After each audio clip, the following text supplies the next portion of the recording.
नमस्कार, मी मुकेश. या विशेष व्हिडिओमध्ये आपल्या सर्वांचं स्वागत आहे. दर्शक हो, शेतकरी हा दिवसेंदिवस आपल्या शेतामध्ये वेगवेगळे प्रयोग करून त्या ठिकाणी आपली शेती यशस्वी करण्याचा सातत्याने प्रयत्न करतोय. आणि असाच एक ठमका प्रयोग तुम्हाला दाखवण्यासाठी मी आता सांगली जिल्ह्यातल्या मिरज तालुक्यातल्या कौलापूर या गावातील नितीन पाटील या तरुण शेतकरी शेतामध्ये आलोय. तुम्हाला जर पाठीमाग जर बघितलं तर तुम्हाला वाटली ही द्राक्षीची प्लॉट बेट त्याच्यामध्ये आंतरपीक म्हणून केलंय का, तर जर बघायला गेलं तर द्राक्षी पूर्णपणे त्या ठिकाणी मोडून त्या ठिकाणी यांनी झेंडूची लागवड केली. आणि 1 एकर 2 एकर 3 एकर नाही, तब्बल 10 एकरावरती किती 10 एकरावरती झेंडूची लागवड केली. तुम्हाला वाटत असेल शेतकऱ्याला आधीचा अनुभव असेल, मोठा शेतकऱ्यांनी त्या ठिकाणी काहीतरी बघितलं असेल. पहिलंच वर्ष आहे आणि पहिल्याच वर्षी एवढं मोठं धाडस या शेतकऱ्यांनी केलंय. काय गमक आहे, काय कल्पना त्या पाठीमागचा काय प्रयोग आहे आणि शेतकऱ्यांनी मागं हे सगळं करण्यामागं काय त्याचं नियोजन आहे शेतकऱ्याकडून जाणून घेऊया. तुमचं या विशेष व्हिडिओमध्ये पाटील साहेब स्वागत आहे.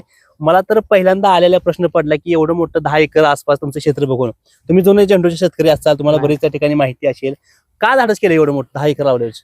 काय द्राक्षाचं पीक काय बरोबर हेच होत नाही, हा व्यवस्थित येणार, खर्च जास्त. हा हा हा औंधा तर काय बाग फुटलीच नाही, बरं. हा त्यापेक्षा काढूनच टाकली म्हणजे वातावरणामुळे. पण तुमचे ते काका म्हणत होते की तुम्ही पहिल्यांदा झेंडू केलाय. मग पहिल्यांदा ठीक होतं, 1 एकर अर्धा एकर 2 एकर प्रयोग करायसाठी 10 एकर एवढं मोठं तुम्ही एका केला. ही बाग काढली. अगोदर टोमॅटो होता. हा बरं. हा म्हणजे परत असं लक्षात आलं की तरकारीत पैसे आहेत म्हणून आपलं एकदम सगळं काय असेल ते एकदाच बघूया म्हटलं. बागात पण गेलेतच, हा हा याच्यात बघूया म्हटलं. एकदम धाडस काय होईल. बर, धाडस म्हणजे बागात काय हे होईना झाले पैशाचं. ते द्राक्ष किती वर्ष? द्राक्षे जवळजवळ 15-16 वर्षे द्राक्षे होती. बर. हा तिथून काय फायदा नकायचं नाही, त्याच्यामुळे आपलं बाग काढून टाकली. आणि झेंडू असायचा नाही, टोमॅटो असायचा पहिल्यापासून. टोमॅटो पहिल्यापासून. हा त्यामुळे टोमॅटोचं क्षेत्र संपल्यावर सीझन झेंडू लावला सगळाच. बर, कोणी सांगितलं होतं का काय कसं? नाही, आपला आपण मनाने लावलाय. आपला अभ्यास करून बाहेरचा अभ्यास मार्केटचा करून जरा बघून बाहेर हा आपला आपण लावलाय. बरं, हे अंतर निवडताना हे अंतर किती आहे, अंतर किती असायला पाहिजे आणि तुम्ही एवढं का सोडलं अंतर? अंतर ही आता 8 फूट आहे. आणि 2 रुपयामध्ये 2 रोपांमध्ये 1.25 फूट आहे. बर, 8 फूट म्हणजे अंतर जास्त झालं वाटत नाही. नाही, ट्रॅक्टर बसायला पाहिजे ना. हा. ब्लोअरनच औषध मारतोय सगळं ब्लोअर सगळं ट्रॅक्टरनं, हाताने अजिबात काय नाही. काय नाही. बर, तर झेंडू मध्ये सगळ्यात महत्व असतं व्हरायटी निवड, तेवढी महत्व असतं. आता तुमची कुठली acre variety? Dream yellow. Dream yellow, आर्डोची dream yellow. 10 acre dream yellow.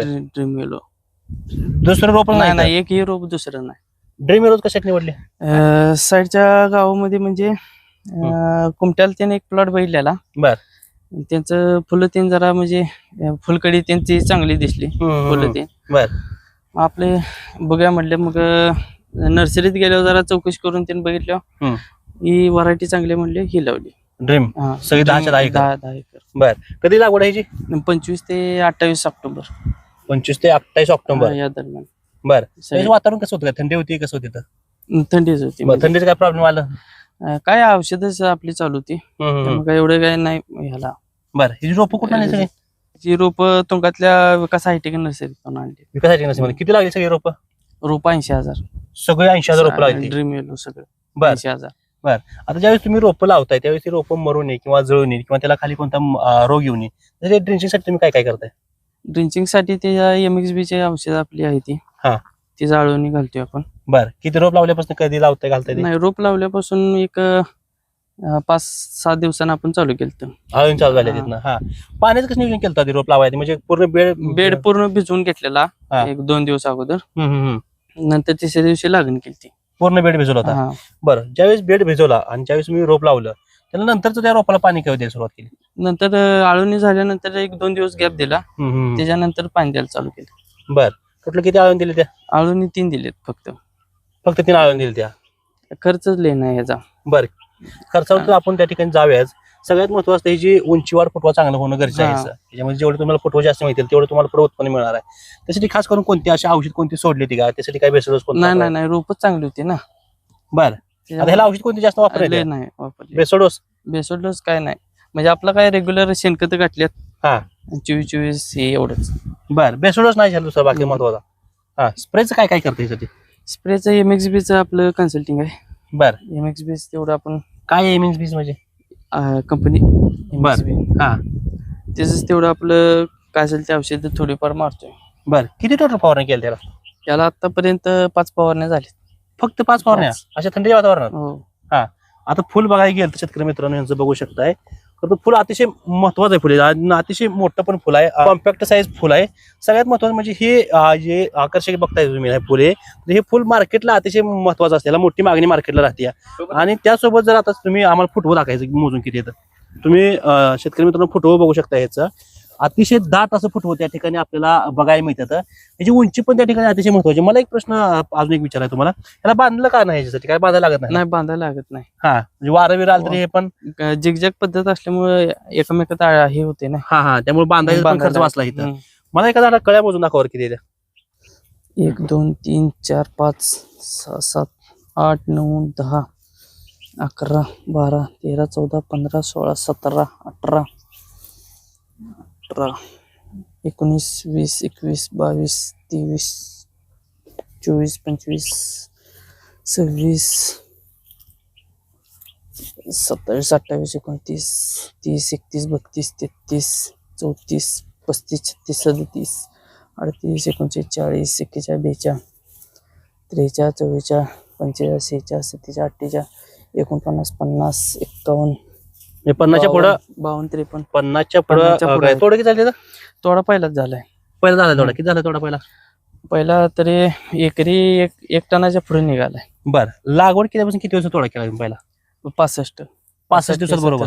65 ते 70 दिवसात पहिला थोडा झाला. काय दर मिळालाय? दर आता कमी होता. बर, किती होता दर तरी? दर 20-22 होता. बरं, कुठलं मार्केट? मुंबई मार्केट. मार्केट. जागेवर घेऊन गेले का काय तुम्ही तोडून मार्केट? आपण तोडून मार्केटला पाठवलं. बर, हे ड्रीम येलो ज्यावेळेस तुम्ही व्यापाऱ्यांना दाखवते, काय व्यापाऱ्यांचं काय म्हणते ह्याच्याबद्दल? काय फुलंच एक नंबर आहेत म्हणतात. हा. म्हणजे शायनिंग कलर. बर, अरे ज्यावेळेस आता आपल्या थंडीमुळे सकाळी बघायला गेलं तर दवबिंदू दैवार मोठ्या प्रमाणात पडते, ह्याच्यावर काय इफेक्ट होत नाही त्याचा. काहीच फरक काहीच पडत नाही, कारण औषध आणि रोप असताना एक नंबर येत नाही. हा. बर, रोगाला कसं वाटलं सगळे? रोगाला एक नंबर आहे, काय ह्याचा प्रॉब्लेम नाही. रोगाला दमत प्रॉब्लेम नाही. काय काय वाटतं एकूण अंदाज बघितल्यावर एकरी काय उत्पन्न येईल, किती टना पण कसं आवडेल निघेल? काय आता पहिल्यांदाच केले हा. त्यामुळे काय बर. एवढा अंदाज नाही. हा. बघूया कसं होते. आता पहिला तोडा झालाय. बर, महत्वाचं म्हणजे पाणी नियोजन कसं केलं ह्याच्या थंडीमध्ये? पाण्याला आपलं डबल ड्रिप आहे. हा. विहिरीचंच पाणी. बरं, ते कसं असतं नियोजन त्याचं, म्हणजे लावल्यापासून आतापर्यंत कसं रोज दिवसाड असते, रोज असते, कसं असते? नाही, रोजच देतोय. 2 तास 3 तास. बर, रोज डेली पाणी असते. हा. आता ज्यावेळी तुम्ही पुढच्या त्या ठिकाणी फुलं तोडत जाचाल, त्या पाठीमाग तेवढीच कळ्याची ताकद देखील तेवढी निघली पाहिजे. पाठीमाग होय. पुढचा पाठीमाग कळ्या तेवढ्या पाहिजेच. त्या कळ्या चांगल्या निघायसाठी, कळी चांगली मोठी निघायसाठी त्यासाठी काय करताय? त्यासाठी स्प्रे. कोणतं स्प्रे करता? ते आता शेड्यूल मध्ये बघायला पाहिजे. बर, म्हणजे तुम्ही ज्यावेळेस तोडणी होते त्याला लगेच स्प्रे करता का? नाही, आता ही तोडणी होऊन 3 दिवस झाले, अजून याला स्प्रे नाही. हा. आता संध्याकाळी घ्यायचा आहे. बर, एकरी काय खर्च करता याला? काय डोक्यात काय चालू एकरी, किती खर्च होईल? आता काही स्प्रेचाच तेवढा खर्च आणि तोडणीचा. बर, बाकीचं मल्चिंग पेपर्स ते सगळं? मल्चिंग पेपर ते खर्च आलाय तरी ह्याचा. तरी एकरी काय अंदाज, काय किती खर्च? मल्चिंग पेपर, परत रोप आणि आपलं ड्रिप, फवारणी, तोडणी, हे सगळं खर्च एकरी जातोय 50 हजार. 40-50 हजार? 45 ते 50 हजार जातोय. बर, दर किती रुपये पण पाहिजे परवडतं वाटतं असं? दर काय आता आपल्या म्हणजे किती रुपये असावा तेव्हा आपल्याला काय तर थोडं पैसे शिल्लक राहतात ना? 50-55. 50-55 असलं तिथं पुढे पैसे शिल्लक राहतात. काय दराचा काय अंदाज वाटतोय, वाढेल कमी होईल? होय, दर वाढेल. बर, कसं वाटतं झेंडूची पीक आता पुढच्या बाजून हाय डोक्यात, म्हणजे पटले आहे पीक? नाही, ही पीक चांगलं आहे. हा. त्रास काय नाही. बर, वजन ते काय उचलायला लागत नाही. हा, ते महत्वाचं आहे. आता जरा ही झेंडूच बघायचा आता. झेंडू लावायचा आहे. बर, आमचे जे बाकीचे शेतकरी आहेत त्यांना काय सांगचाल ह्या व्हरायटी बद्दल? ड्रीम येलो जी व्हरायटी आहे त्याबद्दल काय सांगचाल? नाही, ड्रीम येलो व्हरायटी एक नंबर आहे. ह्याचा फुटवा, वजन, फुलाचं शायनिंग एक नंबर आहे. बरोबर आहे. खरं तर महत्वाचं म्हणजे ज्या पद्धतीने शेतकरी आपल्या शेतामध्ये नवीन प्रयोग करत असतोय त्या प्रयोगाला देखील चांगल्या दर्जेदार कंपनीची साथ पाहिजे. आता ही आर्डोर शीटची ड्रीम येलो आहे, आपण अनेक व्हिडिओ ड्रीम येलोची बघत आलाय. खरं तर प्रत्येक शेतकऱ्याची मोठी पसंती ह्याला, कारण हे जे फुल जर तुम्ही बघितलं, ह्याला जर किती जरी फुलाला चुरगाळलं या ठिकाणी, किती जरी त्या ठिकाणी तुम्ही दाबलं, त्या ठिकाणी परत याचा फ्रेशनेसपणा म्हणजे त्याची जे चकाकी आहे, त्याची जी क्वालिटी आहे की पुन्हा त्या हम्म. ठिकाणी त्याची हाय ही तुम्हाला दिसते. त्यामुळे तुम्ही आज हे फुल तोडलं आणि 3-4 दिवसांनी मार्केटला गेलं तरी देखील मोठी ग्राहकांची पसंती या फुलाला त्या ठिकाणी आपल्याला बघायला मिळते. खरं तर नवीन शेतकरी अनुभव जरी कमी असला तरी पण प्रॅक्टिस अतिशय महत्वाची आणि ती या शेतकऱ्यांना आपल्या केलेल्या या भागामधून बघायला मिळते. 10 एकरावरती एवढा मोठा झेंडूचा प्लॉट त्या ठिकाणी आणणं आणि सक्सेस करून दाखवणं. रेटचं काही शेतकऱ्याच्या हातात नाही किंवा ते कोणाच्याच हातात नाही, ते कमी जास्त होत जातात. परंतु एकूण हा बघितलं तर ही दर्जेदार व्हरायटी शेतकऱ्याला मिळते की आपल्या ऑर्डर शीटची असणारी ड्रीम येलो. आणि ही ड्रीम येलो म्हणजे खरं शेतकऱ्यांचं स्वप्न पूर्ण करणं त्या ठिकाणी म्हणावं लागेल. तुम्ही खरं तर तुमच्या धावपळीतून आम्हाला वेळ दिला त्याबद्दल तुमचं देखील आभार आहे. तुम्हाला या ड्रीम येलो बद्दल नेमकं काय वाटतंय तुम्ही आम्हाला कमेंट करून नक्की सांगा. धन्यवाद.